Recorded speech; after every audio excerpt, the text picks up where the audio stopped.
So I've got the brakes on the 74 CT70, should be ready to go.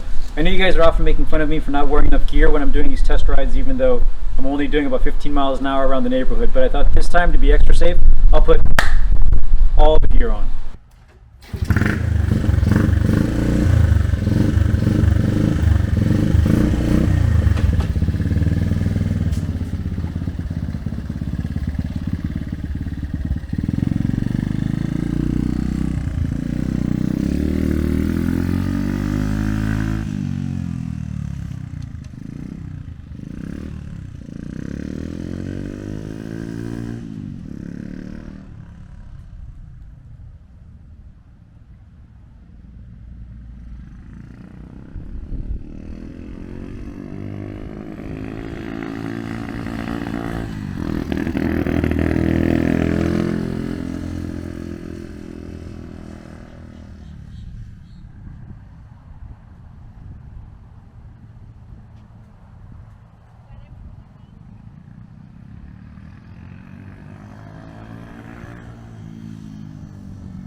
Alright, so let me get some of this gear off, put my GoPro on, and you guys can go for a ride with me.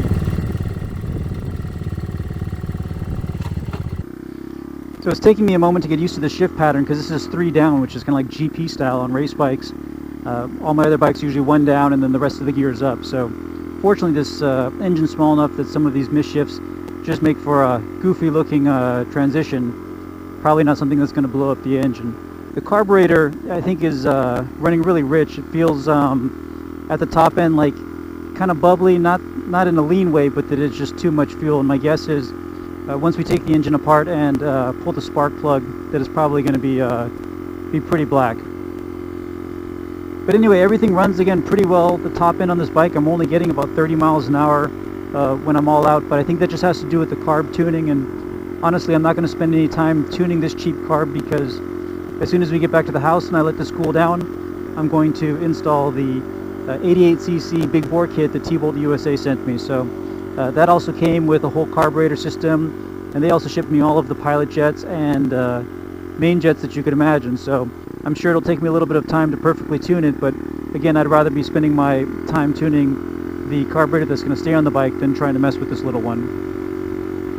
But the transmission feels good. It shifts through all of the gears just fine. I am getting just a little bit of slippage when I try to start the bike with the Kickstarter, and I know that's indicative of slipping clutch plates, but the rest of the gears all seem to lock up pretty well. So anyway, we'll see if I bother to change the clutch plates or not. The engine turns over so easily that even with that slippage, it still starts pretty quickly. But everything else feels good. Nothing's rattling in any weird way. All of the wheels seem to be spinning pretty straight. The odometer works. None of the electronics are set up yet, but all of that should be pretty straightforward. I did put in a new wiring harness, so I'm not too worried about having to chase down any gremlins there when I set all of that up. So let me get back into the garage, get this on the lift, let it cool down for a second, and then we'll go ahead, pull this apart, and then put in that 88cc big bore kit. All right, I'm back here in the garage, just taking a check of the temperature. A little over 200 degrees now that it's been sitting for just a second. Actually, when I pulled in, I checked, it was about 180. I think it's just warming up a bit now because there's no cool air rushing across it. But those temps seem to be in pretty good shape. Again, probably on the cool side. My guess when we pull the plug that it's going to look pretty black because I think this engine's set up pretty rich at the moment. So installation of this should be pretty straightforward. I'm going to pull off the exhaust and the intake manifold. These 4 nuts that hold the head to the rods that go into the engine casing. There's a bolt here that holds the rest of the head on, and then it should slide out. There's a bolt here that holds the cylinder once that's released, as well as this bolt that holds the timing chain wheel. Then all of this should slide out. Then it should just be a matter of replacing the piston to the connecting rod, putting all of the gaskets on, sliding everything back together, getting the new intake manifold on with the new carburetor that we'll put on, then start working on that tuning, and should be done. So let's go ahead and start opening some of this stuff up. All right, so back close up here then, I have the head slid off. Now that's all left to slide off is the cylinder. This is the wheel I was talking about that this bolt holds, so just backing this off, we'll pull the wheel out. We're gonna leave the chain in there. It's still connected to all of the mechanisms in the engine. We can just keep moving it around and it should be fine. So it's this bolt and this one right here that will back off, and then the rest of the head should be able to come off. I'll put a link to this in the description, but for gapping the rings, T-Bolt USA has a great tech database that has all of the information for the stuff that they sell. So for the 88cc piston, it should be 0.2 millimeters for the top ring, 0.254 millimeters for the second ring, and 0.2 millimeters for the oil rings. So I'm going to put the rings into the cylinder and then measure them with a gapping tool to make sure that those are all within spec. Out of the box, everything should be good, but if they're gapped too closely and they start to touch when they expand, the excessive heat and scoring can be catastrophic. So make sure that you're taking a look at the gap of the rings before final assembly. I like to use this ultra slick assembly lube for all of this stuff when we're putting together new engine components. Before I put these piston rings in to check the gap, I like to just coat some of this assembly lube in here to make it a little more slick.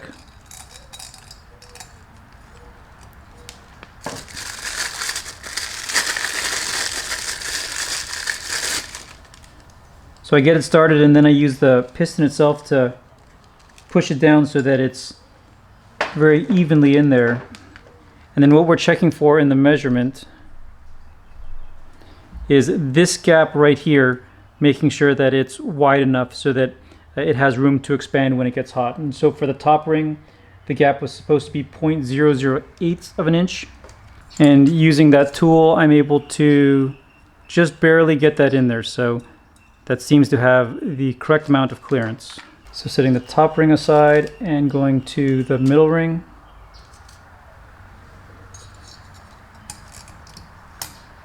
And again, it's important to use the piston or something like it to make sure that it gets down far enough and is even enough that the measurement is accurate. So now checking for 0.01 inches. That looks good. And the oil rings also have good clearance at the 0.008 inch gap. So now that we've confirmed that we have the correct gapping on the ring, the assembly order is the oil ring on the bottom, which is the very thin black piece, followed by the wavy piece and the other thin black piece. So these three pieces together go on the bottom row. Then the black piece, the middle ring, goes on the second, and the shiny on the top. Also need to make sure that the little cutouts, the gaps that we just checked for size, are all offset so that there isn't any opportunity for the gases to be able to blow by all of the rings at once. And then also, even within the oil ring, make sure that the gaps within the three pieces, the bottom, the middle, and the top, also are timed so that they're at different portions of the cylinder, so that even within that oil ring, gases can't move through. So I'm going to move this bottom one over a little more. And I'll go ahead and get the other rings on and then make sure everything's timed. Something else to pay attention to, if there's any numbering or lettering on the piston rings, make sure those are facing up. In this case, there's a little R right here that needs to be pointing towards the top of the piston. The other thing to be mindful of, this IN stands for intake. So the orientation should be that this is at the top for the intake valve. And now that I'm getting ready to connect this back to the crank, I'd like to just make a few marks at opposite ends of the piston here so that I can line up the top one, second one, and the oil rings accordingly, just to ensure that I'm far enough away that there is no chance that they could be realigned once I push them into the cylinder. So I've got the new wrist pin here that I'm going to lather up a bit with this assembly lube. It doesn't matter if this gets on the piston, it'll all burn up pretty quickly. Making sure again that the in mark is at the top.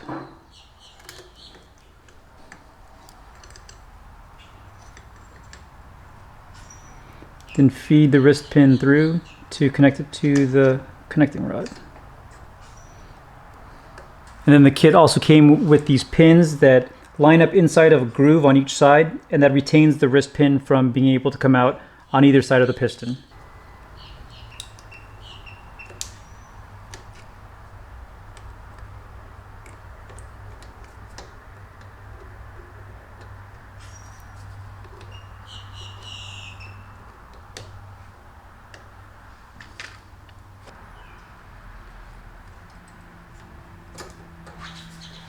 All right, and from here we're just reassembling the head. So there's two guide pins that I pulled off of the old piece that needs to go in the 2 holes on the left side. And before I slide the cylinder on, I'm going to get some more of that assembly lube all inside the cylinder to make it a little easier to get the piston in, and also just for that initial few strokes of the piston that it is nice and smooth since it won't have any oil in it. This stuff is really sticky and gooey, but it's a great lubricant for that initial break-in. Alright, so at this point, double check to make sure that the timing of your rings are all along those marks that you made so that they're all spaced relatively evenly apart. Make sure again that you have your gasket and the little rubber gasket here. The chain needs to get fed through the side part of the cylinder here, and then we're going to push the piston in, compressing 1 ring at a time. There's a little bit of a chamfer on the edge of the cylinder here so that it makes it a little bit easier. It kind of automatically compresses each ring, but you just need to make sure that it's not getting caught or snagged because we don't want them to get bent as we're initially putting it into the cylinder.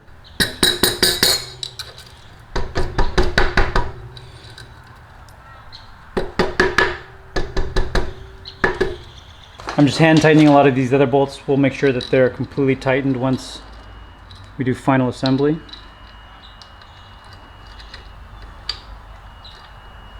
There's 2 guide pins that go in opposite corners here. Then the bigger metal gasket in between the head and the cylinder.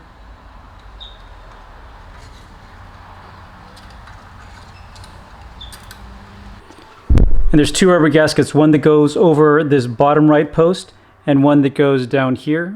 There's the additional rubber gaskets are because oil traverses through these holes, so it just helps prevent from oil leaks. And they kind of sit inside the gasket, so they're kind of stuck there, which makes it easier for assembly. And from here, it's just sliding the head back on, bolting everything up the way that it was, and we should be good to go.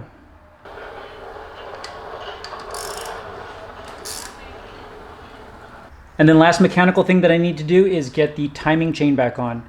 Before I put the timing gear and chain back on that gear, I need to make sure that the engine's at top dead center and that I align the cam gear up with the top dead center markings. So to do that, let me get the chain out of the way so it doesn't get sucked back when I start moving this around.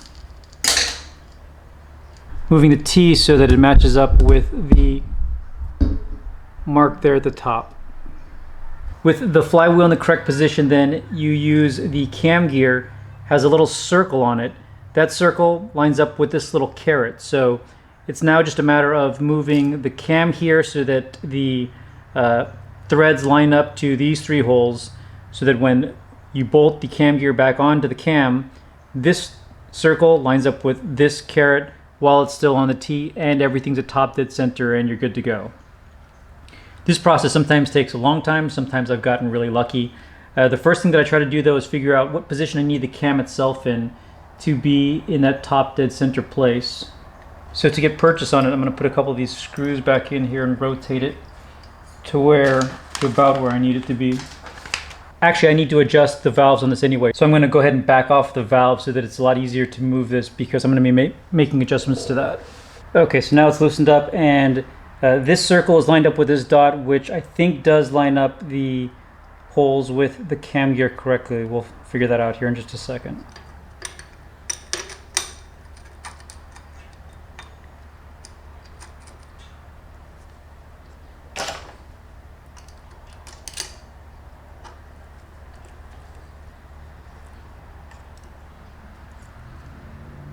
Oh man, I think I just got lucky and that one worked on the first shot. So just to double check again over here that your T is lined up still and that this dot is lined up with this caret, and we're good to go. So I'm going to get these 3 bolts torqued down, put a new gasket on, and then get the cam gear cover back on with the bolt that comes from this side. One last thing on the engine head before I switch over to working on the carburetor is that you need to adjust the valve lash on the intake and exhaust sides of the engine. To do that, you put a feeler gauge in between this little adjustable rod and the bottom of the piston. So you can see here I loosened them completely.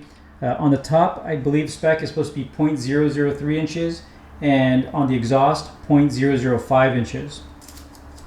In the past I've used feeler gauges like this that are a complete mess, and after I make a couple bends they're almost impossible to put back together and actually, and if you look here, the ones that I use most frequently, like the .003, I've broken a couple times to get a cleaner edge. And anyway, these are a mess. T-Bolt USA sent me these awesome little ones though. This one is .004 and 5, this is .002 and 3. So these are actually the 4 that I use most often across all of my small engines. So it's much more convenient to be able to use this tool and just feel that .003 gap as I make the adjustments here. So I'll be linking all the parts that I used in this build today in the description below, but these in particular are really cool, and I'll make sure these are listed as well. Hey guys, welcome back. So it's actually the next morning. I didn't finish up last night, had to head out to dinner. And in thinking about this last night, I decided that instead of putting on the new carburetor yet, I am curious how much power just the 88cc piston and cylinder can make with the standard carbureted setup. So I know I said that I didn't want to bother tuning this carburetor, but I figured I might as well see how much power I can get out of it, and then I'll switch to the other carburetor later on. So I've got the side plate off since I was adjusting the timing for the cam gear, so it's going to be easier just to spin it with the drill. The engine on.